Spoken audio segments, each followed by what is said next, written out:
This is Carla Kettner, writer of episode 506, number 5. You're listening to the Blacklist Exposed on Golden Spiral Media.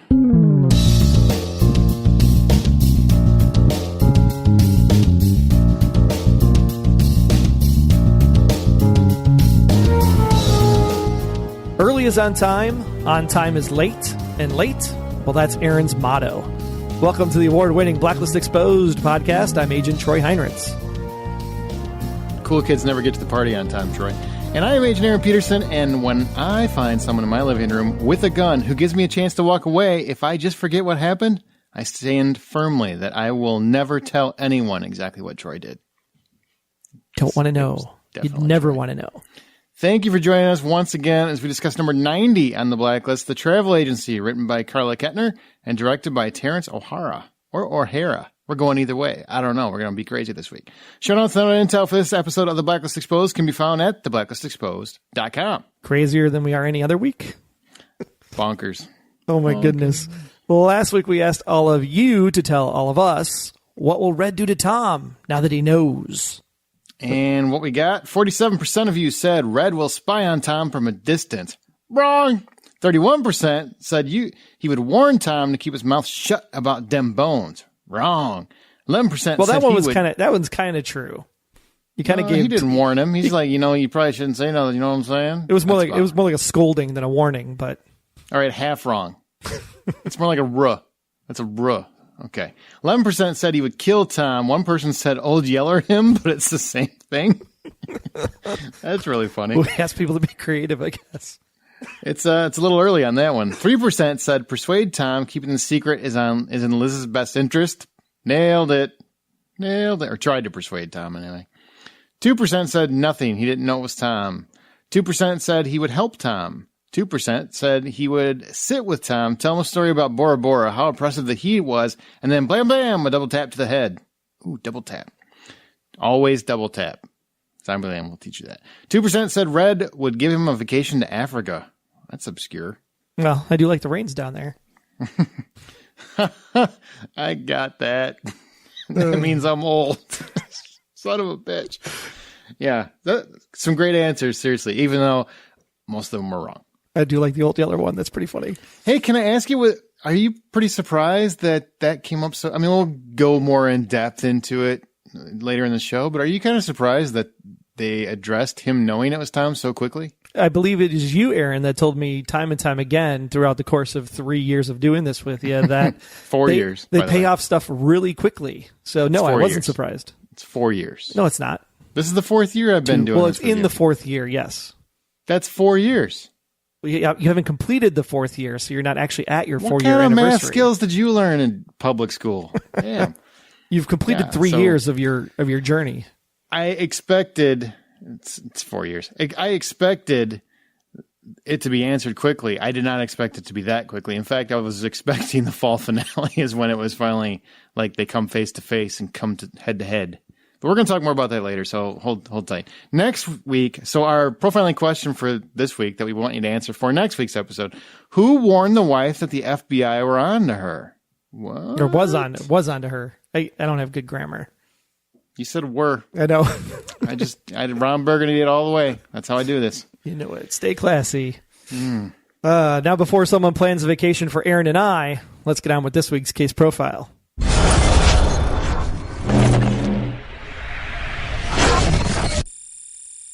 All right, this week, number 90 on the Blacklist. By the way, fun production note, you may have heard in the opening from the writers that this episode was originally titled Number 5. Now, if you remember, Number 5 was the code name that was given to our Groundhog Day hitman. But if you think about it from a perspective of a title card, if you actually said, hey, it's number 90, number 5, number, that just seemed weird. So they instead titled it Number 90, The Travel Agency. So just a fun production note for you. So what was the original number? It was originally number 90, and then the title of the Blacklister would have been Number 5. Oh, gotcha. Like Mambo Number 5. Like Mambo Number 5, yeah. That's what they should have called it. Seriously. Another joke completely missed. Opportunity wasted. Mambo Number 5. All right, well, welcome to Groundhog Day, Blacklisters. Everybody's made that joke. I'm going to keep making it. I thought it was funny that we tweeted out the Groundhog Day GIF the same time the writer's room, like literally 7:27 p.m. Well, how do you not make that joke? I mean, that's the most common joke. I mean, no other movie has really ever, well, Happy Death Day, I guess, just did it, and they did it well, by the way. I enjoyed that movie, so you should check it out. And actually, that probably fits actually better because he went around killing people. So yeah, Happy Death Day. Well, she dies every day that she wakes up. That's how that one works. Well, you should check it out. Technically, doesn't he die every day that he wakes up because he can't remember anything past yesterday? No, he loses memory. That's not dying. Jeez, man, you're angry. Well, several scenes of the exact same morning is what happens here. It is Groundhog Day for this poor guy. As a strange man wakes up to have breakfast with his wife, watch some Tom Brokaw yammering about the Berlin Wall, and then getting a page with the number 342. I remember getting pages. That's when I thought I was cool. Turns out I wasn't cool. I just had a thing beeping on my pants. Can I just point out that the post office is involved with a lot of post offices this season? I was actually wondering for our profiling question if it was the post office man that actually tipped her off. It might be, because there's like post offices in like 4 episodes now, right? 3, 4. Well, I mean, it's part of Red's recovery plan. And now it's paramount to this plot. There's a lot of post office action. I'm wondering if like the USPS has a deal with the Blacklist. Maybe it's kind of like a Netflix thing. We'll give you $2 million an episode if you mention the post office in every episode. I think it was more like, we'll let you mention the post office if you give us $2 million because we need the help. You never know. You never know. Okay, so see, here's what happens. Each time this guy gets a page, it directs him to a P.O. box where he receives a dossier on random targets that he needs to take out. The first being some random old dude that he kills with an axe. And we got all excited thinking, hey, maybe this is going to be the answer for the bones. Because it looked kind of like where the bones were dug up, right? That's the first thing I thought of. I was like, ooh, it's a farm and it's 1989 and this all plays out. And then you're like, wait, it's not 1989?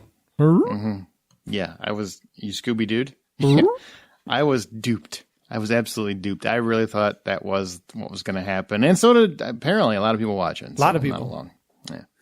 So Red tips Liz off that a man named Mitchell Dunning is about to be assassinated by a defunct murder club called the Travel Agency. And what the Travel Agency is, it's a place that was open. It's a murder business that was open for 30 years. Then 12 years ago, mysteriously closed its doors. Liz and Samar track down Dunning, but just as they find him, our Bill Murray assassin shoots him from the trunk because that's the most practical place to do it, apparently. That is the most clever way to take somebody out because it's so true. I remember having an Oldsmobile that had that crest on the back of the trunk where you had to like slide it to the side to get to the keyhole.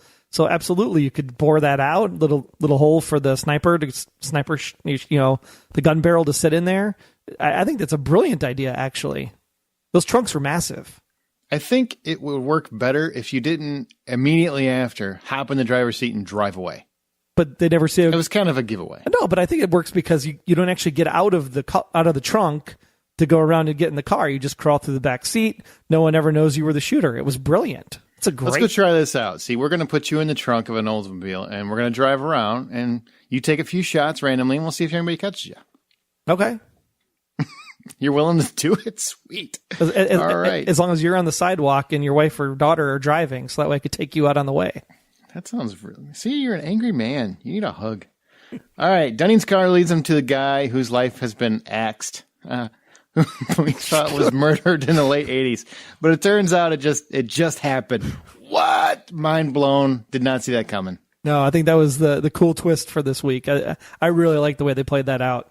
That was a really cool twist. I was fooled. I was very, very fooled. Axe guy was Mr. Knobs, and he and Dunning owned a murder business. And now all of those employees are being murdered by Bill Murray himself. Well, like Bill Murray, but not quite Bill Murray. He doesn't have a name yet, so he's Bill Murray to me. That's what I kept calling him. I'm like, so Bill Murray's in the Oldsmobile? Yeah. He's in the hole. He's in the hole. That's how I do things. That's how I do things. What did you think of this whole plot, and especially in terms of Blacklister? I thought it was great. I think the methodology has been carrying forward once again. Here we have another switcheroo situation. So we're right on point, 6 for 6 so far this season from that perspective. I think that this whole concept of the twist of we're getting things in correct me if I'm wrong, but didn't Ilya Surkov Wrong. last week? Didn't what? I'm sorry, I wasn't listening to you. I was just expecting you to be wrong. You jerk. Ilya Surkov last week, didn't he die 12 years ago? So isn't this 12 years thing a repeat? Oh, that might be correct. Honestly, I can't remember. I'll have to go back and watch that one. If anybody out there knows, obviously, definitely send us a note in the Facebook group or tweet us at the Blacklist GSM. But I swear he died 12 years ago. So I wonder if there's a connection to a group from 12 years ago in the past. No, it was 15 months. It was 15 months. It was 15 months. Okay. Yeah. And it was in the teens, but dang, I thought there was a connection that's there. not teens. That's months. That's not years. Well, 15 and 12. It's in the same. It's close. Except for one's months and one's years. Yeah, Outside of that, that's a problem. Very close. Yeah. Okay. So, outside of being 11 or 10, almost 11 years difference, it's very close. Sorry, I have a problem with actually retaining memories from, short-term memory. Obviously. So you must have the same thing. Exactly. Mr. Dawson is his name, and he suffers from anterograde amnesia. Antigrade. I am antigrade? Okay, I am not a doctor. I do not claim to be. I do not play one on TV. So he only remembers the day he's currently on. He's Drew Barrymore, basically. 50 First Dates. Yes. Yeah, it's a good movie. It's cute. Ridiculous, but cute. He doesn't remember that his wife, Eleanor, has been keeping the house in a loop of 1989 nostalgic goodness, much like I imagine Chris Hardwick's house would look like. And she's practically been programming her husband to kill all the killers that tasked her husband with the job that cost her their daughters. So when they have movie night, do they watch Rain Man? I'm just curious. It's not the same thing. Well, it isn't. It was the best picture in 1989, so I'm just wondering. Oh, was it? You actually did some Googling, didn't you? I sure did. Good for you. And I'm really glad. Well, I'm just glad it was at breakfast, because if it was at dinner time, then we would have had Wapner, and Jeopardy, and we would have been that would have been getting really old really fast. Except that's actually from 1988, because the Oscars are actually held technically. The year after. Technically, so I don't want to. I'm just letting you know it's actually from 1988. You can still watch it in '89. Your joke still works, man. It's fine. Calvin Dawson took his daughters on a hit, was beaten and left for dead, all while his girls asphyxiated in the car. Once again, I want to point out, everybody kept saying when they go to 8 o'clock, it's going to be, they're going to sis out. They're not going to have all this death and murder and mayhem.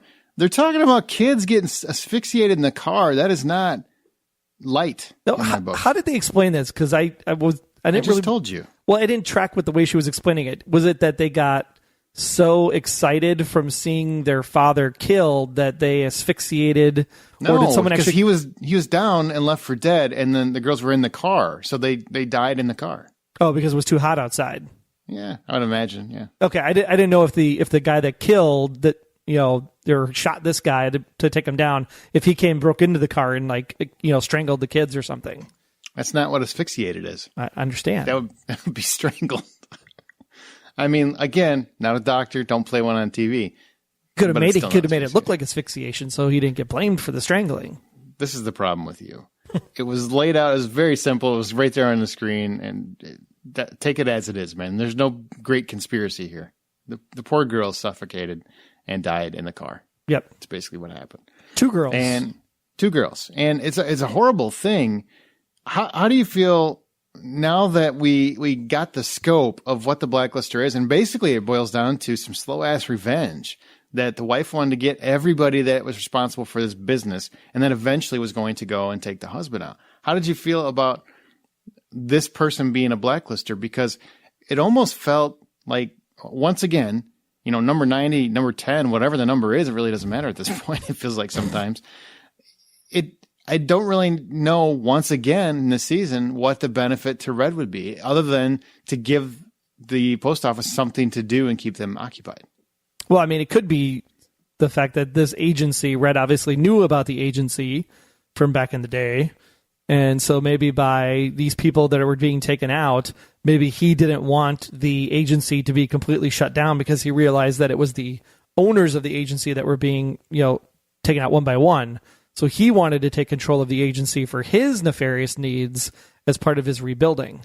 So that's why... That doesn't make any sense, because all the people that were involved were killed. Except one. Yeah, except the one guy who's not beneficial to the organization. So, and Red... here's the thing.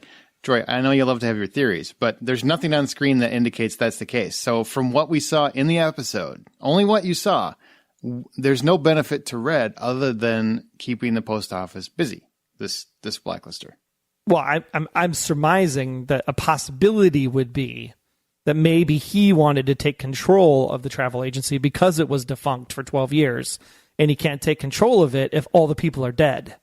So he's trying to stop the people from dying so that he could understand how the travel agency operated so he could take control of it. It's a possible answer.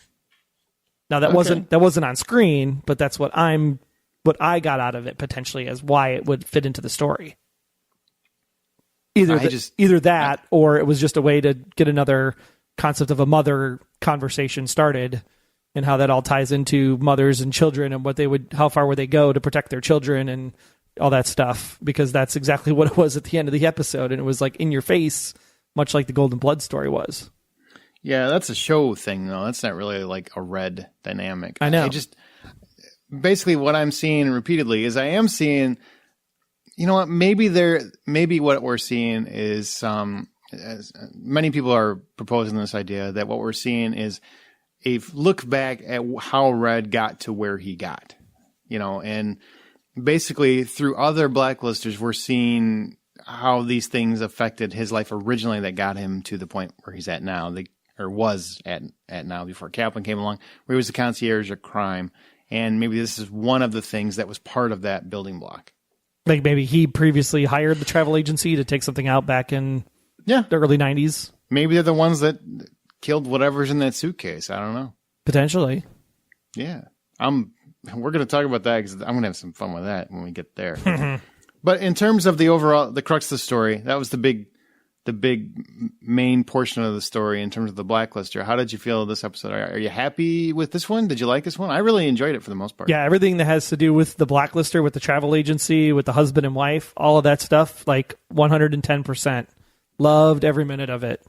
Loved the twist, loved the shock, loved the surprise, and then she's driving down the road and you're like, oh crap, she's in on it. That was so great. I think I literally reacted that exact way. I was like, oh snap. Oh snap! Yeah, it was good. Really enjoyed it. The only thing I didn't like, I'm going to talk about a little bit later, but it's really nothing to do with the blacklister at all. So yeah, it's the other 20 minutes of the episode that had to be written in there for the time. Maybe we'll get there. We'll get there. The thing that NBC promoted the heck out of, and then it's like, well, it's not even really a Cooper episode. Did they? Because I don't watch the promo, so I did not know that. I watched the promo after the episode aired, and I go back and watch the promo to see how they set it up, and I'm like, dude, they made it to be like a Red and Cooper like heist, like going out together, vigilantes, mano a mano. Well, they have a lot of time together. There's a lot of screen time together. They do, but it made it seem like they were both like storming the castle and like, hey, it's like when we were operatives back in the day. It's kind of how the promo went. Well, at least you're acknowledging finally that they were operatives. I didn't say they worked together. They just said they were operatives back in the day. I didn't say they worked together back in the day. This is going to go violent really quick. All right, so characters. Let's get into the characters. Start with music. Yes, 2 tunes this week. The first one was Way Down We Go from the group Kaleo, which plays as Cooper confronts Castro just before Dembe sucker punches him as Castro's attempting to escape. And then the second one, called Change It All by Harrison Storm, plays as Dembe beats Red in their mini golf tournament, while Liz executes her latest plan with Tom. Interesting fact on Kaleo, it's actually a Hawaiian reference, meaning the voice or the sound. Also, Grace Norman from the Facebook group was super stoked that they used this song because it's one of her favorites. Oh, very cool. I thought there was one at the beginning of the episode, no? Nope. It was just a really interesting... I think Dave Porter tapped into like some synthesizer type stuff for this episode because of the 1989 time frame. All right. For whatever reason, I just kept thinking there was a song when they were taking down Santa with the axe. If there was, it was more of an instrumental, and nobody picked it up, like TuneFind or Spotify. No, Shazam. Nobody recognized anything, so it had to have been a Dave Porter original. No, I mean I got to stop doing meth before the show comes on. All right, so Dembe is obviously fantastic at everything he does except skiing. Think about it. And I think that we didn't get much more out of him. No Babe references, nothing, right? Well, we got the Raymond, you're good comment at the end. Yeah, what was the... I mean, you would think you would come up with something like, hey, you're a great criminal. You're great at really making your alleged daughter sad. I mean... You're an awesome you're an awesome dresser. Yeah, you're really good at selecting delicious pies. All that sort of thing. You know how to swoon the older ladies to get weapons? Other than that, I don't think Dembe had a lot. He looks stoic a lot, which is good. And he's going in with Harold. It's backup. Yeah. I like that. That's pretty cool. Hey, there's your Bad Boys 3 right there. Harry Lennox and Hisham Tafweek together. I'd watch that. Can Reggie come? If Reggie can come, I'm in. It's really all about Reggie, man. That was my favorite part of Bad Boys 2. I could watch this scene like all day. If you've never seen it, find it on YouTube. It's hysterical. You ever been with the man? Want to?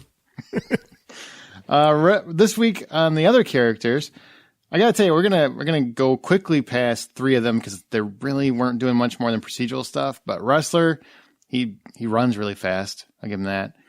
Hair still didn't move. Samar was kind of just Liz's sidekick this episode, and Aram did a little hacker sleuthing. It's about what I got.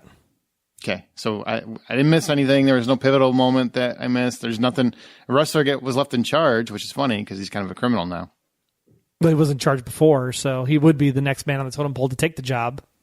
Right. I just mean secretly we know he's a criminal now. Well, I think it just helps your case, where I was like, I think Harold knows that Wrestler's on, deep underwater. Mm-hmm. You said he's not, so this just helps your case, because if he knows he's deep underwater, Harold would never put the guy in charge. So you're correct. I think that pretty much proves my case. Yes, I concede. You win. Okay. That's a first. Hang on, I'm writing that down. I don't think you've ever conceded anything. Usually, like, you know what? Here's how I can get around that.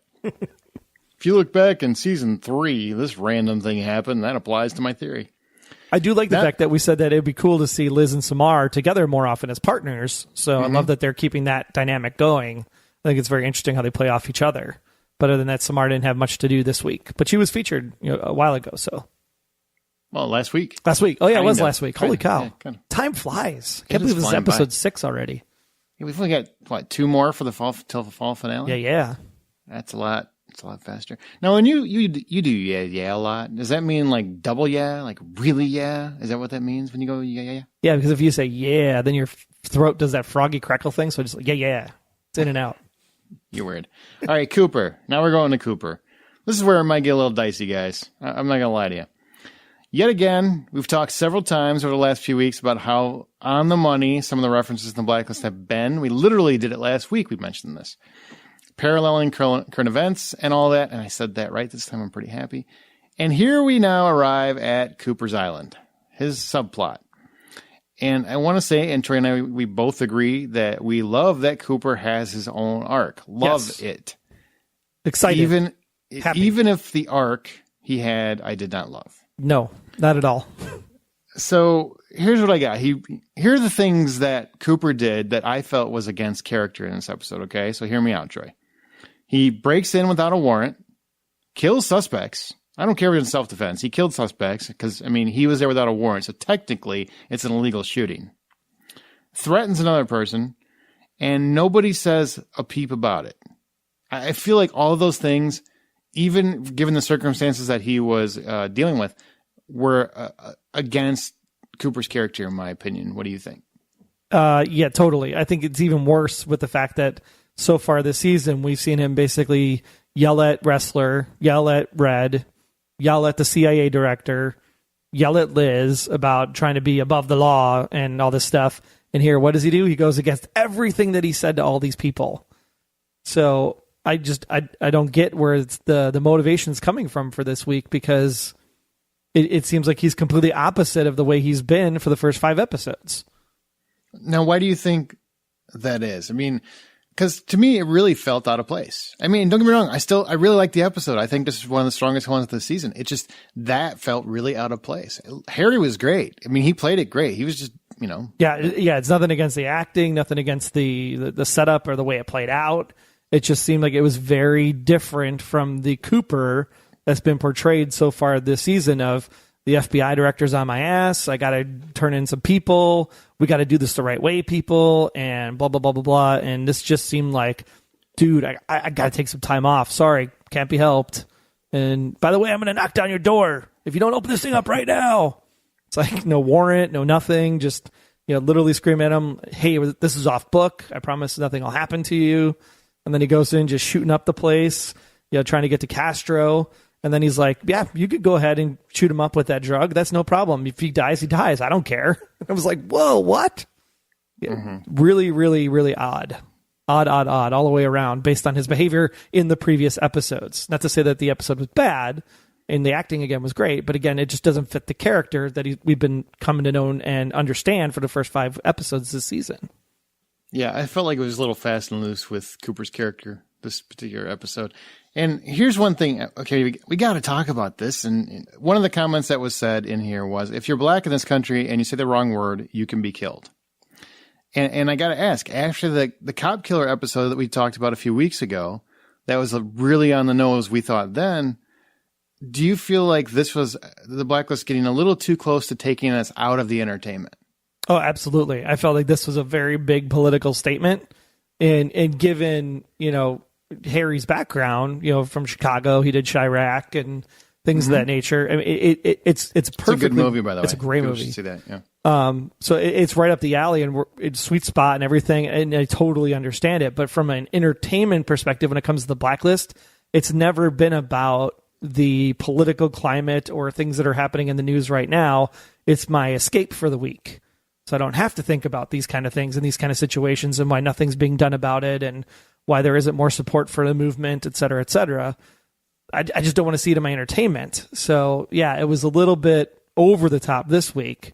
I like that he's trying to do the right thing. He's like the big brother, big sister kind of organization he's trying to spin up inside the FBI in a way to help out this troubled teen. But at the same time, it's just, the conversation and the statement is a little bit kind of off-putting in a way.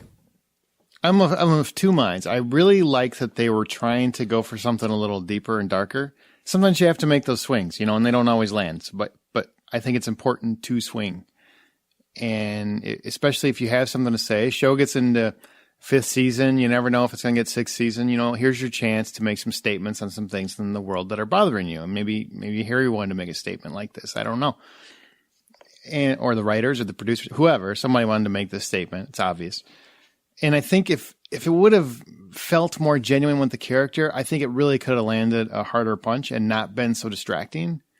But because it was so kind of out of left field, at least it felt to me, that's what took me out of the entertainment portion. I can ride along with something if it's still in line with the character. You can put some real world elements in there, and I can enjoy the ride and also take something away from it. I think that's where it lost me and kind of yanked me out a little bit because I didn't feel like that's not really Cooper though. It feels like it's more about the statement than the character. Right, and I think that if it was about Cooper would have focused more on this troubled teen, and he maybe would have asked Red for his help, and Red would have busted in on Castro. Maybe Dembe would have done the dirty work. Red would have done the drug thing without Cooper being there. Like Cooper had no idea any of it was happening. All he knows that this kid is safe and the kid is alive. And by the time Red finds the kid, then Cooper and him can have the heart-to-heart father-son chat. And I think that probably would have played off a little bit better.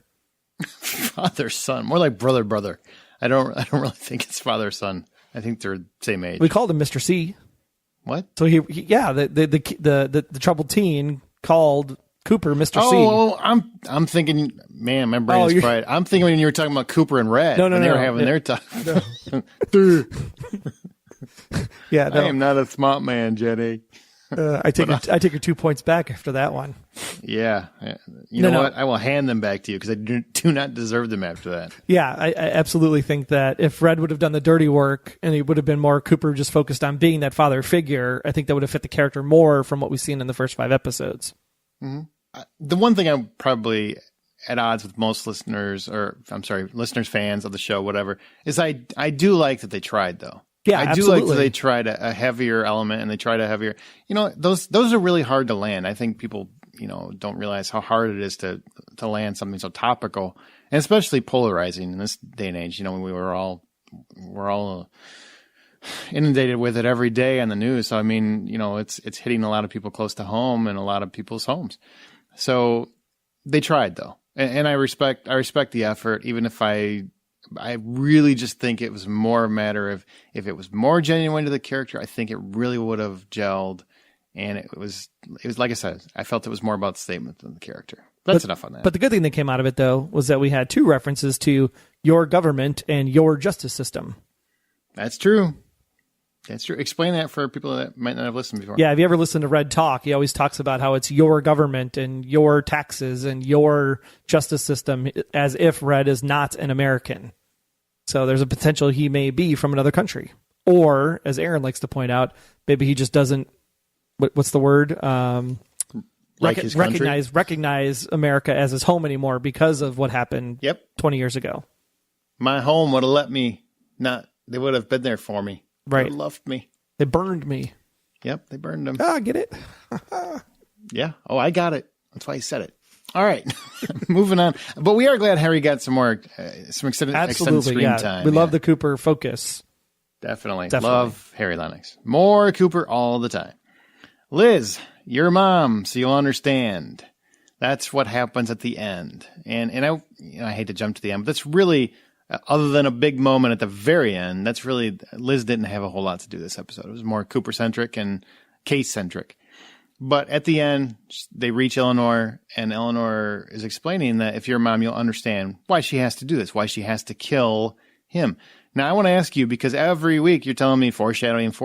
So Captain Foreshadow, was this once again foreshadowing? Yeah, this was absolutely a pointed thing to reach out to either Red's mysterious family that we've never supposedly met, that he told in a story that you may not be able to believe about the Christmas thing, blah, blah, blah, blah, blah. Or it would be to Katerina. Is this what Katerina had to do in order to, so when Liz supposedly shot her dad from the memories of a 4-year-old that we can't really trust, then the question becomes, did maybe Katerina finish the job? Did Katerina end up killing Liz's dad? And that's exactly what they were pointing at it here. And obviously Katerina would still be alive at this point.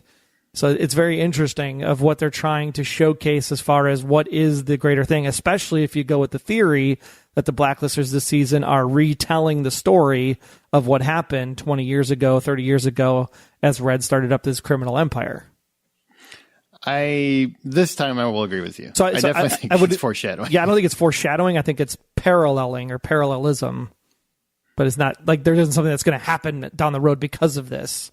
But I think it's informing her future. Yes. That's what I think it is. I think there's going to come a time where she needs to look at this, and I don't know how it's going to work. I don't know if Tom's going to be painted to be a bad guy or bad for her or bad for her child, but it's definitely, I think, going to come to a head in some way, shape, or form. And I think that's what a lot of people were thinking, was that this was a foreshadowing of the flash forward scene where they're thinking that Liz is going to have to kill Tom in order to protect her children, her child. I don't think you're on board that? No, I don't think she's going to kill him. She shot him before, so I wouldn't put it past her, but I don't think that's going to come to a head. I'm still not convinced he's going to die. Everybody keeps saying Tom's going to die. Nobody saw him get shot. That's because they just want him to die. Maybe. It's like you said, this is what you want in your theory, therefore you're going to put it into everything you can. I keep saying, yes, that's absolutely true. People have all these wild theories, and I'm saying, if you have a theory that you 100% believe and you're not kind of open to other theories, everything feeds that theory. That's just how it is with anything. Anything. JFK assassination. Ask anyone that believes in the magic bullet. Whatever your theory is, you will work. Listen to Troy on a weekly basis. You will work to make that theory work. Yeah, I love the magic bullet. Makes great salsa. I don't even know what that meant, so I'm just going to keep going. It's the magic bullet, the little blender thing, the food processor. I don't know what that is, man. I'm sorry. I don't watch QVC, man. I just don't. So I don't know what that is. I've never heard the magic bullet theory, actually. Seriously? Seriously. I mean, I've heard the grassy knoll theory. I heard the second shooter theory from behind potentially versus the depository, but I've never heard the magic bullet theory. Oh, well, the magic bullet theory is because of the points of impact where the bullet would have had to have hit. To be one bullet, it would have to be a magic bullet because it bounces around so much in Kennedy's body. Ah.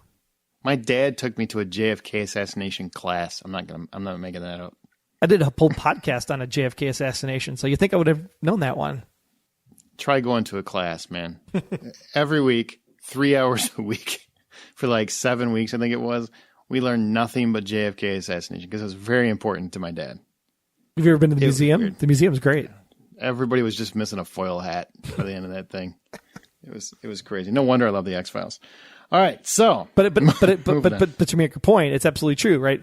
This whole scene, I'm thinking mother theory as I watch this, so it's foreshadowing to Katerina. Other people are like, oh no, it's foreshadowing to Liz killing Tom because they want Tom dead. So absolutely, whatever your theory is what you're taking away from the scene. That's just how it works. It always is. Yeah, and that's what makes it fun. It's what makes TV like this fun. It's what makes podcasts like this fun as well. I loved her line. I thought all old, rich white men were good at golf. That was pretty funny. That was pretty funny. No, they're not good at golf. They just play a lot of it. You got nothing else to do when you're retired? What are you going to do? Sit at home and talk to your wife? No. You're going to go play some golf. That's how you party. Absolutely. I mean, well, think about it. You've been married like 40 years. What is there left to talk about? I want to go golf. Tom. Now we're moving on to Tom. He is apparently now out of the keeping secrets game as he slinks around behind Liz's back, hiding secrets. What? Tom gonna be Tom. Tom go to Tom. Just like hearing his mantra, and he's delivering it. I mean, like he believes it. He's got juice behind it. He's like, man, you know what? Secrets are bad, and I'm out of that game. I'm like, that's all you're doing right now. You're lying about almost everything to your soon-to-be almost wife, and you're telling, it's just made my head hurt. I'm like, you deserve to get shot. Remember, it's not secrets. It's just delayed truth. It just cracks me up. Oh, he also says, whatever secrets you're hiding from Liz, it will come out. Family secrets always do. I said secrets. I don't know why I did that. I thought that was an interesting line, though, where he said family. So is he saying family because, remember back in season 1 that Tom said that your father's alive. So is he saying family because he knows that Red is indeed connected somehow? Or is he saying family because he just learned that Red is Liz's father? I would say because he believes that Red is Liz's father. From the new information, not from the information he had from Berlin. We don't know that. It could go either way, but he definitely knows it from Liz, so you can definitely throw that in there. For sure. I don't know. I mean, that's where your theory comes into play. So I want to know, is he really serious? I mean, he's also putting Pete's girlfriend in jeopardy because he knows someone is tailing her, but he still lets that guy follow these two when they meet up. I mean, for a guy that's like supposed to be really good at secrets and whatnot, he's not very good at keeping secret. Well, staying hidden. I mean, he used to be like a spy, and now he can't hide from this old guy that was hanging out in her apartment. Which it was really disturbing for me to see that guy, because that guy played Bucky on the TV show Nashville, and he's the sweetest guy on Nashville. So when he comes into the apartment holding the gun, and it's like, Bucky, what are you doing? You're like a bad guy now? And I was like, oh, it totally threw me out of the scene for a minute. Like, I can't imagine him being a bad guy. Okay, let's get back on point. If it's so easy for Pete to connect the value of these bones and to Red, why can't Tom? Isn't he supposed to be like this super duper operative with years of training and awesome bitching connections through redemption? I mean, this is the part I can't understand. Explain this to me. Well, because he wasn't that good before to begin with, because Solomon was able to track him down on redemption and see that he went to his dad's house. So, no, Tom's just not very good at being a spy. But he fooled Liz as a husband for years. She was gullible and in love. I mean, it's easy to overlook. It was the glasses. The glasses, if he wasn't wearing the glasses, it would have been different. But because he wore the glasses all the time, then he just fits the mold. He's just a hot librarian. And remember, she did find the box like right away in first episode in season 1. So it's not like he was hiding it very well. Find a floorboard that doesn't creak, dude.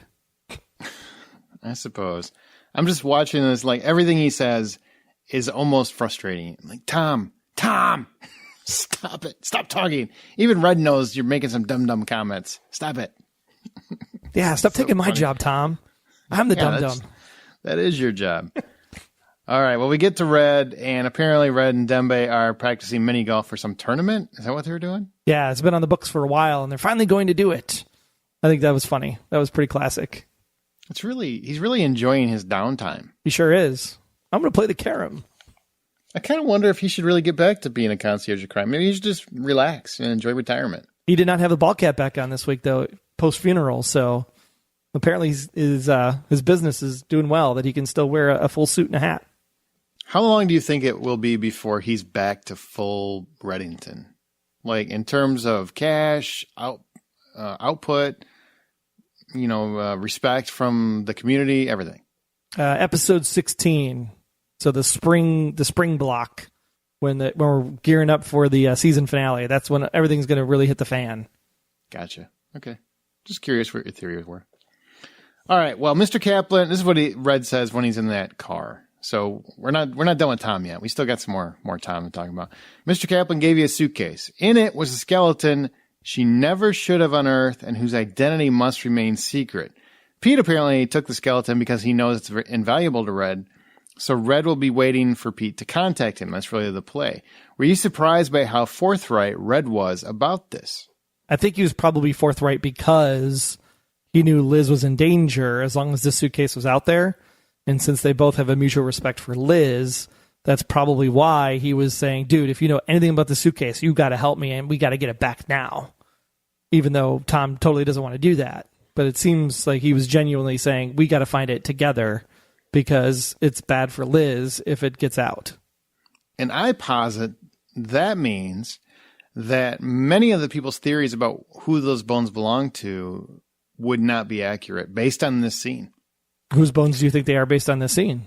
Well, I think most people have speculated it's either depending on the theory that you subscribe to, it's Katerina. I don't think it's Katerina. I don't now anyway.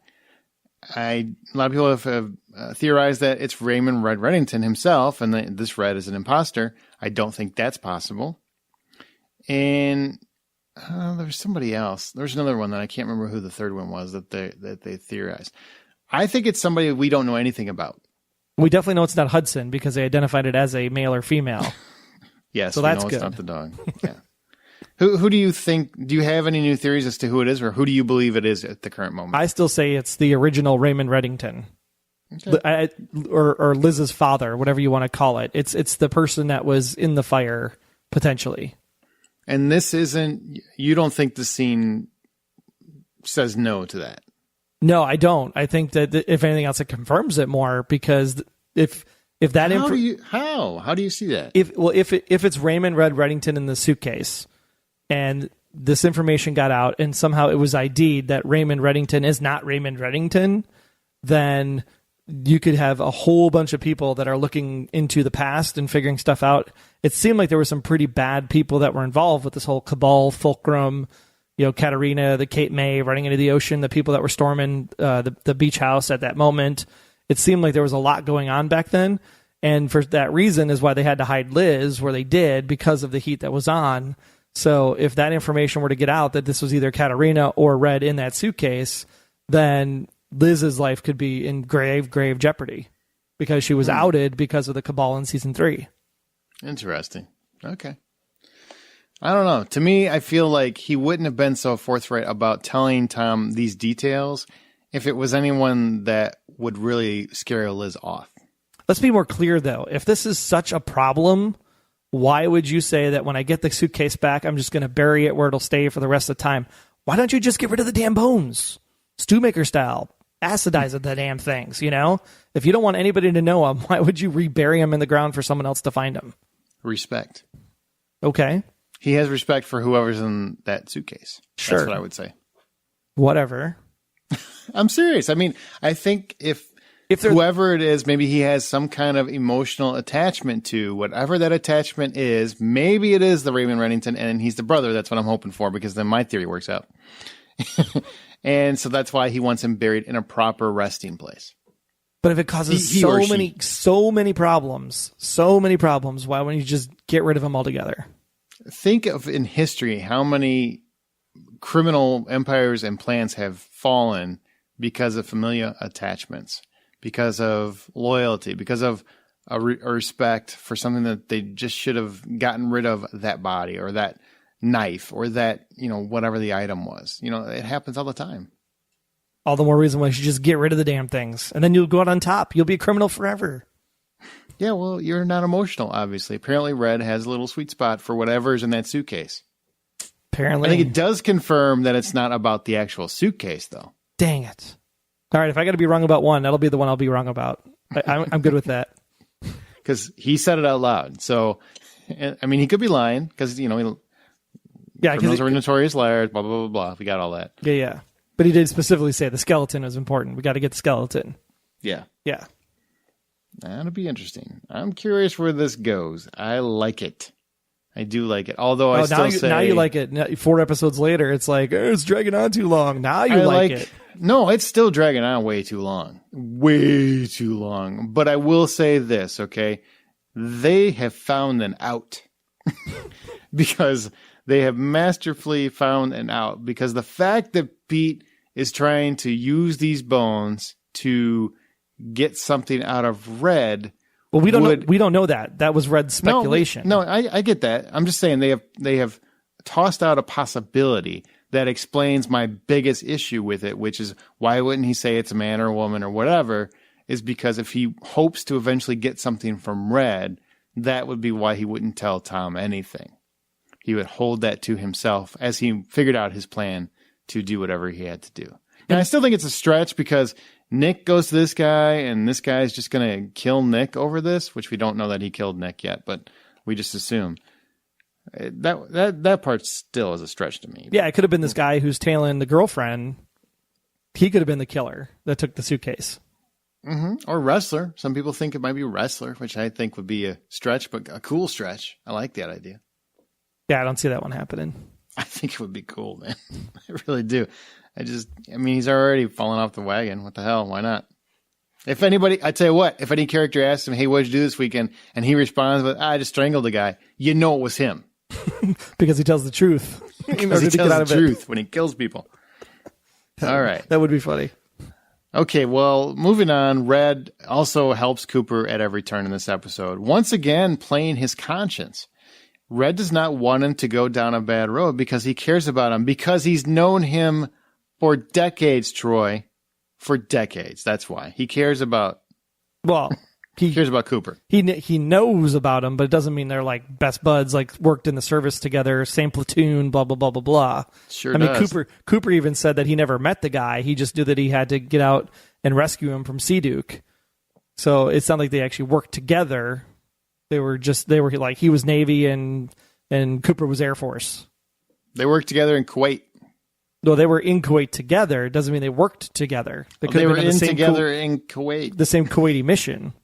They would have run into each other. I'm still saying, like, you're so out in left field hoping that they don't know each other. They know it's a stretch. They know of each other. They just don't. They don't know each other. There's been so much that would.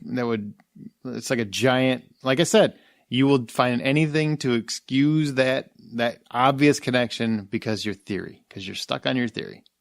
True story. Gotcha. Gotcha. Anyway, I just thought that was cool, that he's trying to keep Cooper on the right side of the law. That he cares. He really does care about him not going too far. But he also says that I'm not going to do it for you. Right. But Dembe can help out. like I was expecting like Dembe to be in the back like a dog, like, brr? Like, I'm going to do what? How many Scooby-Doos can you do in one episode? That's what I want to know. Ruh-roh. All right. Last character... Agnes. She wasn't in the show. I know, but she'll be happy to know that when word reaches her secret compound, probably in the bottom of a volcano somewhere, that her parents are now married. Aww. That surprised you at all? It kind of did, actually. Like I just saw a parents get shot, blood splattered all over the kids' grades, and oh yeah, honey, let's get married. Like, that was just so out of left field.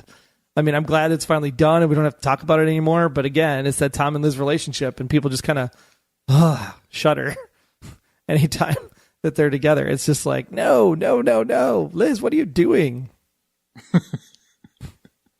That's funny. Oh, yeah, I was a little bit surprised that it happened, but you know what? As soon as that happened, I'm just thinking, man, maybe Tom is gonna die. Because I'm like, you're getting married. There's all this, what Troy keeps telling me is foreshadowing. Maybe he is going to die. Really feels like maybe he actually could die. I'm sure they're going to, pull the rug out from under me and say, no, he's not. Haha. But I'm leaning a little bit more toward it because there's a little too much happiness going on right now. We can't have that. That's right. Blacklist. It's always got to be a dark term and just too much happy going on. That's right. Secrets are no fun. Can't keep him for long. Apparently that's the rule. Especially if you give him the Tom. Because he'll get found out pretty quick. What's in the envelope? Right. What envelope?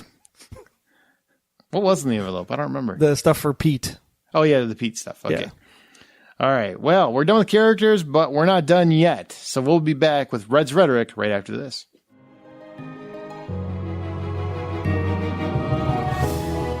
Journey into the endless realities of your mind with the Electric Dreams podcast. From the genius of Philip K. Dick comes a series of short stories adapted for the small screen by a creative team including Ronald D. Moore and Bryan Cranston. And each episode of the anthology series will be dedicated to one of Philip K. Dick's stories. This series will expand the realm of possibility beyond the realm of reality and make one take a deeper look into their own existence. Join Wayne and Steve on the Electric Dreams podcast on Golden Spiral Media. Hi, it's Megan Boone, and you're listening to Blacklist Exposed on Golden Spiral Media. Welcome to Red's Rhetoric, that part of the show where we play two scenes from this week's episode of The Blacklist, and then you get to vote which is your favorite over at theblacklistexposed.com. Just look for the post for the travel agency. Last week, Red Funeral was the runaway winner with 62% of the vote. This week, our first clip comes when Red and Harold chat about how to spend the afternoon. How reliable are your sources? I understand you've placed Donald in charge of the task force. I'm looking for the son of a good friend. A young man whose father was killed last year and who drowned his understandable sorrow in drugs and alcohol. Mother took him to counselors. With Shar and I, she organized an intervention. We'll do it all again. As often as it takes. But we can't do any of it until we know where he is. My only lead is this dealer, Castro. I don't want to go busted into a place on unofficial business unless I know it's the right one.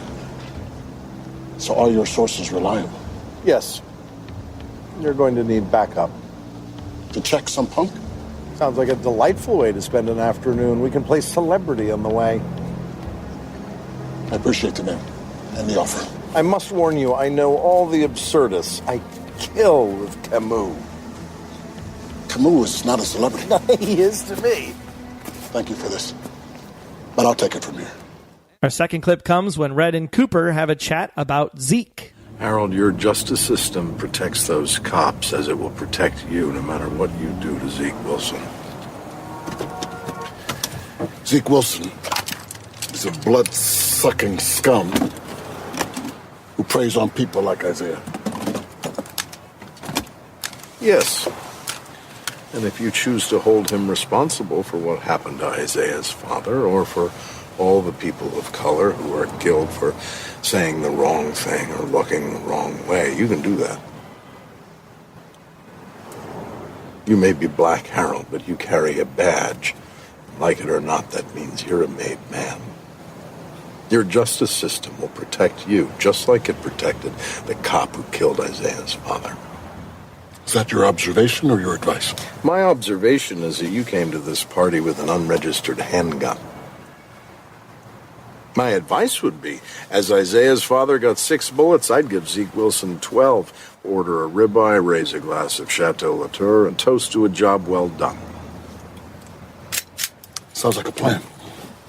Yes, if I were going in there, but I'm not. You're taking it from here, Harold. And while your system won't hold you to account for whatever you choose to do, your conscience will. If you look forward to a fun afternoon, vote #RedCelebrity. Or if you think you can practice self-restraint like Cooper, vote #RedConscience.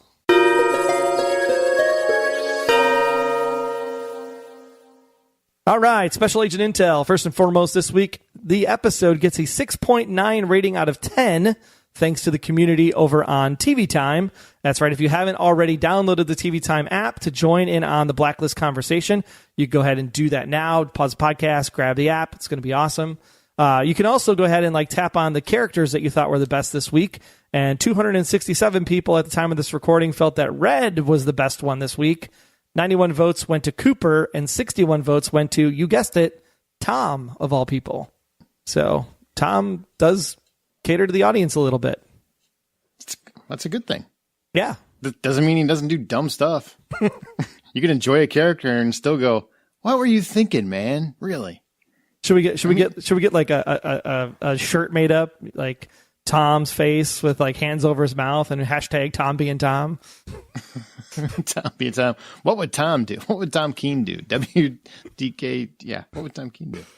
Moving on to other special agent intel. James Steen's up first. Troy, Aaron, I may be wrong, but I believe that the writers wanted us to think for a few months that the person who was killed by the axe in what we assumed was back in the late 80s might be the bones in the suitcase. Question for both of you. Did either of you or both, did that cross your mind for a few seconds? Absolutely. Yeah, absolutely. At least a good solid 10 to 15. Seconds?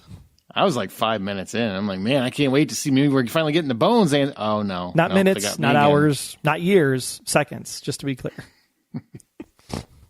Maybe it was 12. I don't remember. I'm slower to catch up, apparently.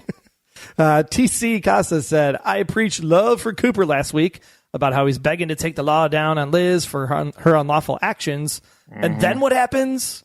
He makes me look like a fool. That's right. With that said, in a weird way, I really like this Cooper. No longer standing behind the desk giving orders, but this time taking action on something he feels he needs to do, even if it is unlawful. I agree with part of that. At this point, everyone else commits actions that are wrong, so why not him? Why not? It's season 5. Just throw it all out there. If all your friends jumped off a bridge, what would you do? I'd jump too. There's something cool down there. Yeah, Kaplan's body. I'm not particularly interested in the plot with Tom right now. You're welcome. I'm not particularly interested in the plot with Tom right now. I get he's a good actor, and I get badass Tom is great, but I think I can live in a world without Tom for a while. I also can't stand his now official marriage with Liz because it's such a farce. Another semi-dark ending this week. Who says 8 p.m. hour can't be dark? Why is it a farce? Because he's still lying to Liz. He's faking it. He doesn't really love her. He's a trained pathological liar. That's what this guy thinks? Because I don't believe that. I think he does love her. Maybe. I think he does. So, I still said he's been playing her the whole time. That would be a hell of a plot twist. It would. Because he would have to pull one over on us. I don't believe that at all. I think his feelings are genuine, even if he does dumb stuff. Like guys in love do. He pulled it over us on the first season, so could do it again. I think I kind of knew he was shady in the first. You knew that by the end of the first episode. We knew that he was maybe worked for the CIA or the FBI or something. We didn't know that he was bad. I knew he was dirty. It was all Alias all the time that first season. Grace Norman, another great episode. I think last week's and this week's have been the best this season.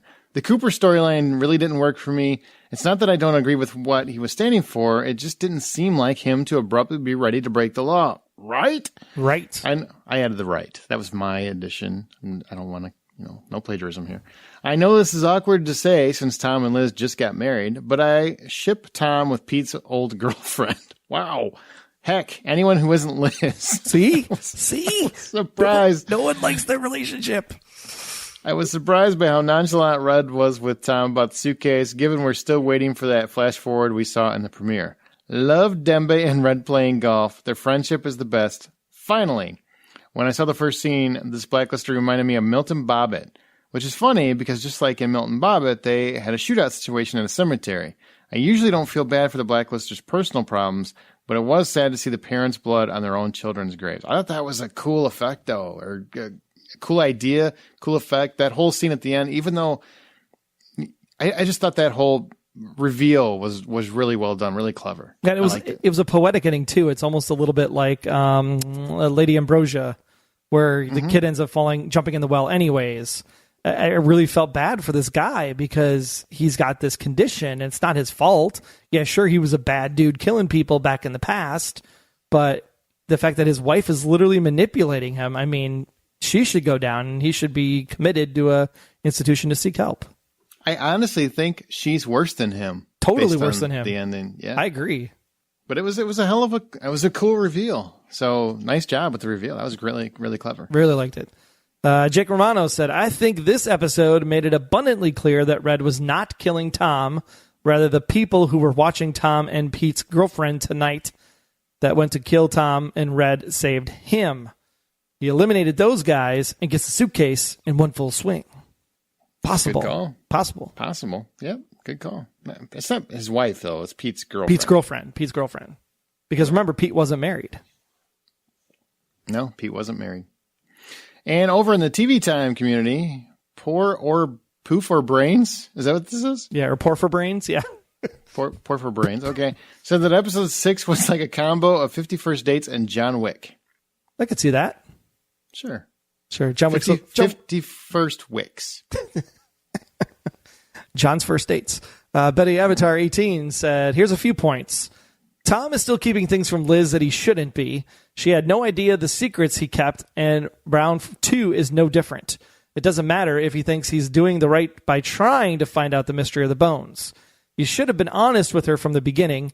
He should be honest with her now. Mm-hmm. If Tom wants to protect her from the Red's shadow of darkness, as he said, he should come clean, but we know he won't. He's going to push as far as he can to find the bones before Red does, but is Tom that dumb to think he can beat Red? Yes. Yes. Now that Red did another favor for Harold, he's going to call in his chip at just the right time. Tom has no chance, and he's putting more people in danger just like Red warned him would happen. He might as well kiss Carly goodbye, because the next time she sees the bearded guy, he's not going to be doing a lot of talking. How many people will Tom let die before he stops? Damn. But getting to the bones before Red would put Tom at an advantage with Liz. As much as Red would like to see Tom disappear, the same can be said for Tom. He'd love it if Red got out of his and Liz's life, and the mystery of the bones could be the key to that happening. What I don't get is why Red didn't burn the bones in the first place. Thank you. Why bury them, and if they're so dangerous? Respect. Why bury them again when he gets them? Burning them seems like a more logical solution to making sure they're never resurfaced again. Respect. Yeah, no, just get rid of them. At least that's what I do. I throw them in a vat of acid like the stew maker, get rid of the bodies. However the bone mystery ends up, it's going to be tragic for everybody involved. I can see a way where he wouldn't want to do that. So no, just get rid of them. No, I could see it. If that plays out, that would make sense to me. You can use that. You can use that. What we call it, the aquamation, the water cremation thing, where they still had the bones and it grounded up into dust, and you can still have them for respect. Not the same thing. And J.R. Mendez said, "Crud. Liz is marrying the most lying person in her life. Everyone said that Raymond put her in dangerous path. She knows that, and she can try to protect herself. But Tom is putting Liz into a danger that she doesn't know about, lying to her. I know, right? Waiting for the episode that Raymond kicks the crap out of Tom. Anyone think that Raymond would open his own travel agency?" Oh, it's another great business opportunity. Especially if you think that's, I totally think that's what he was trying to go for with the Blacklister this week. I don't. I think, like I said last week, I think these are all just to keep them busy while he gets going. All right. Well, checking in over at the Reddit community, Rofer fan said, I don't know, but last episode was pretty crap, in my opinion. Not even that Cooper Red storyline was good. Too short, too much, too little time, too many scenes crammed together, too many storylines going all on at once. Too much of everything and nothing in the end. I guess some points were reflecting future episodes. I fear for the fall finale. No, I don't. I think it'll be great. Wolf by Silverstream replied to the Cooper storyline comment with the following. I don't even know why that was there other than to just fill up screen time. It had absolutely nothing to do with any story. It's just like a standalone little skit that's just there. Plus, the sort of entrenched separation between Red and Liz is getting a little absurd now. Given that an alleged weight is off both of their shoulders, one would think that their interaction would be more like what we saw in the first 2 episodes. But this is looking more like season 4, where they are keeping the two apart, just so they wouldn't have to tackle issues. Liz has apparently found an answer to a question she's been asking all of her life. She knows who her father is, and he's family, and she's not going to walk away from that. and all that sort of stuff. But instead, she only pops up at the beginning of the episode to get that week's Blacklister, and then Red's off playing golf with Dembe. How does it even line up with everything they've created in this character over the years? I would say, in response to that, you can't. I would really say that the show is listening to some of the complaints about last season. Agnes has been scaled back quite a bit. I mean, she's only been in one episode so far out of 6. And the soap opera aspect, where people thought it was a little too soap opera-y at times. I think they've scaled that way back. So I don't think you're going to get it every episode. They still want to do the episodes where it's just like a standalone thing, where it's not about the drama between the characters. And I don't think just because she knows he's her father that they need to have like a conversation about it every week. But I think what they're trying to get at is that, you know, we all agree that season 3A was probably some of the best Blacklist out there when Red and Liz were together. And the first 2 episodes of this season, everybody really, really enjoyed when they were kind of the father-daughter tag team duo doing all kinds of crazy crap.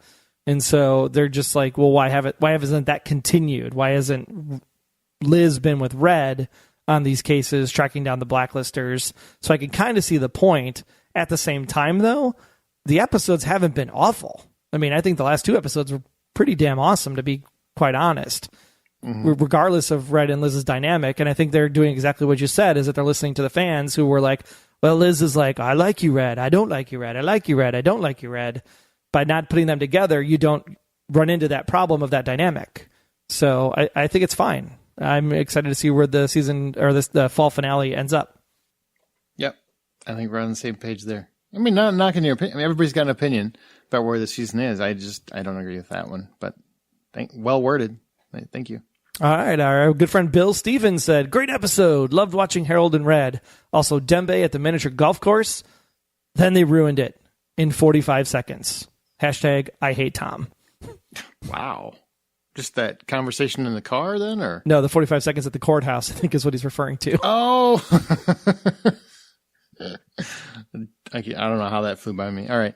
K.R. Simmons. Okay. Can I just say that I love Tom? Oh. Hey, there you go. His character is so sexy and second only to Red. Lizzie is boring until this hunk of man comes on screen, so I don't want him killed at the end of the season. And I think you might need a room, KR. Yeah. I do agree, though, whenever it's, I mean, as much as I don't like the relationship and the way it's portrayed in the show, whenever Tom and Liz are together, it is an interesting dynamic and a fun dynamic to watch them act together on screen. Same as it is when Liz and Reddington are together. So from that perspective, it's good, but I just don't like the relationship. Just don't. Ugh. All right. Monica at Stolfa said, Tom is going to find himself in some deep doggy do. Because that's how we have to say swear words on the podcast. Because he will not listen to Red. With so much Tom storyline happening, I'm hopeful it's because we'll see the end of him very soon and start concentrating on the other characters of the show. Even Cooper's story seemed to be upstaged by Tom this week. However, it was good to see Cooper kicking down doors and taking names. I like the music this week as well. If there's any foreshadowing, it could be the husband's secretive actions brought on by tragedy and suffering to his family. Kind of like Red and his family that died while he was out doing his own thing. I see what you did there. The fact that Tom and Liz rushed to get married tells me it's going to be a short-lived marital bliss.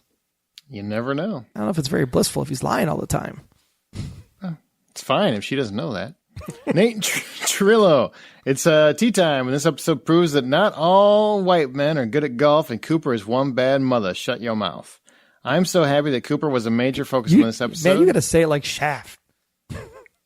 You were like, so that's one bad mother. Shut your mouth. That's one bad mother. Shut your mouth. There you go. Yeah, I don't want to. I felt a little better after that one.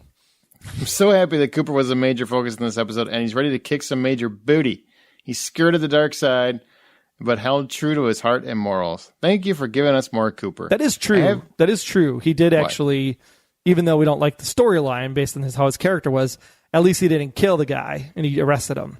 So he did stay within the law that way. Didn't he kill the people that he shot? Well, he was getting shot at. He was defending himself. Still killing people last time I checked. It's conceal and carry, man. He broke the door. He actually broke in. So, no, it's actually murder. But whatever. Thank you. According to the law, I'm just quoting the law. I think he probably knows what the law would be. He's in the FBI. Right.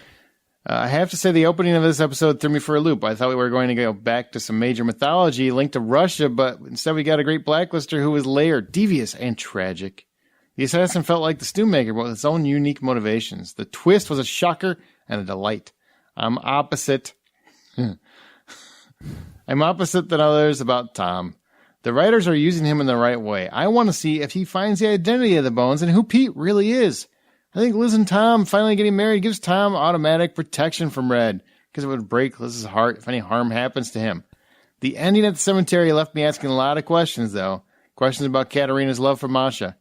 What would she do if any harm happened to her child?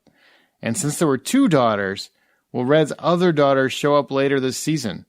All this innuendo about mothers in this season, will we finally see Katerina in the flesh or discover a greater hidden truth about the love of a mother? All good points. All good points. All good points, especially the I see what you did there. Mm-hmm. I still like the 2 daughters thing, though. I mean, we talked about the potential of the twins, which we know is not true anymore, but the fact that there could be a sister thing, maybe like Red was like a father to both Jennifer and Elizabeth, so maybe they're half sisters, potentially. Could be a thing. So many theories, man. So many theories. No answers. Season 5, let's go. Crystal Neville, I think Red knew Tom wouldn't leave the suitcase bones alone. What has Red done lately to find the suitcase? Nothing. Tom will lead Red to the bones, to Pete, and whoever Pete works for. I also don't think... What have you done for me lately? I also don't think Red will kill Tom, and Liz isn't going to tell Red to kill Tom. Of all the things Tom has done in the past, this is the least kill-worthy. Agreed. All he's been trying to do is to keep Liz out of the muck. He decided to do it on his own to keep her safe. Once he got results, then he was going to tell her. Anyone can understand that. It's not evil, and it's not dirty. You can kind of say Red is doing the same thing. But it just brings danger. Mr. Kaplan put Tom in this position. He didn't go looking for the suitcase, just like Dembe. Mr. Kaplan probably wanted Red to kill Tom as well, believing him to be against him. By the end of episode 8, though, I think their lives will change and that Tom and Red might actually learn to trust one another, and the bones' truth will out. Right. Can't wait till season 7 when we finally learn the identity of those bones, huh? And in season 7, they only tell you if it's a man or a woman. They don't give you the true identity. Don't toy with me. I can see that happening. All right, Anita Luongo. I'm conflicted about this season. This is the last one, by the way. It's the last one. Maybe it's something someone has already experienced at the beginning of season 4 with the Agnes's arc. I'm loving the individual episodes, but I feel like it's taking forever to get to the core of the mythology. You mean like the bones? The more the show carries on, the more questions pile up, and I have no answers or very little. I so wish for some answers. Honestly, I would love to know what is happening with the Cabal now that Laurel Hitchens is dead. Strange that Red never mentioned her at all anyway. What about Alan Fitch's prediction about events unfolding in 2017? Yeah, we're almost done with 2017. Who put the fulcrum inside Liz's stuffed rabbit? How Mr. Kaplan went from hating Red 30 years ago to loving him before hating him again in season 4. What happened the night of the fire? What happened to Red's family on Christmas? What symbol connects Liz's scar with Tom and Gina's boxes? Will we see Dom again, Naomi, Carla Ruddington, and meet Jennifer? Who is behind Liz's memory manipulation in the second time around? And will we have more backstory settled in the past, etc.? Now, there's a lot of questions there. There are a lot of hanging chads. Questions there. Yeah, a lot of hanging chads. And I will say, I agree with you. Now, even though I said, and I've said many times, that they answer things very quickly in this show, the mythology stuff seems to linger for a long time. And I do agree some of the stuff needs to probably get put to bed. But I think a lot of it hinges on the ultimate reveal, which might not happen until the final episode. I don't know.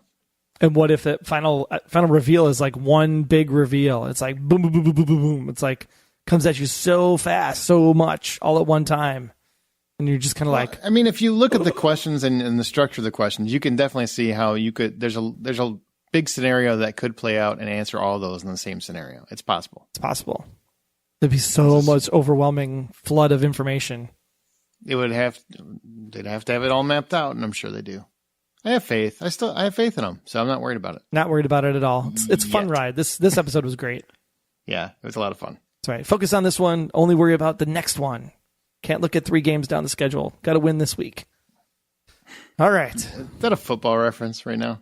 I need to channel some inner stuff for my other podcast for the Packers. So. As a Packer fan, you probably shouldn't get used to winning. You should be like Tom and get used to losing. I could just lie to myself all the time and say that they were going to win. There you go. Some delayed truth will get you through. There you go. Well, that'll conclude this episode, guys. Be sure to follow us on Twitter at The Blacklist GSM, where we live tweet during the East Coast feed, and we use the show's hashtag, The Blacklist. Don't forget to follow us on Tumblr, Instagram, and join the Facebook group as well. Just search for The Blacklist Exposed. Talk about the show, the podcast, or your favorite song from 1989 that you wish you could have heard in this episode. Oh, man. Now that I just got done with Stranger Things Season 2, so all I have in my head are 80 songs. That's right. Everything is an 80s song. And you can also subscribe to the podcast on Apple Podcasts, Google Play Music, or your favorite podcast player of choice. You can even listen from the website. But hey, if you're really on the go, make sure you download our app for iOS and Android powered by Spreaker. You will also find all the intel and analysis about this episode for the travel agency by visiting theblacklistexposed.com. Big thanks for listening, guys. Don't forget to answer a profiling question. Who warned the wife the FBI were onto her? Do you have an answer, by the way? Do you have a theory on that? I'm going to say that was the post office guy. Okay. I think it's whoever wants those bones just as much as Red. It could have been Red himself. I think it's a character we have not met yet. That's what I think. That'll be interesting. Well, we want to hear your answers. Mm-hmm. Absolutely, we do. I just throw on a couple hours out. All right, guys, it's going to do it. So thanks, and we'll see you next week. We've only got 2 more this year. Yeah. See ya. Yeah, Troy. Yeah. Until next time, I'm Agent Troy Heinritz. That's at Troy Heinritz on Twitter. And if you want to learn more about me, just visit, about.me/Troy Heinritz. And I'm Agent Aaron Peterson. You can hear me talking about movies and TV on the Hollywood Outsider podcast, as well as Remake This Movie Right. We are available at thehollywoodoutsiders.com or on Twitter at 5popcorn. Be sure to subscribe, download the app, submit your feedback, but most importantly, keep yourself off of the Blacklist.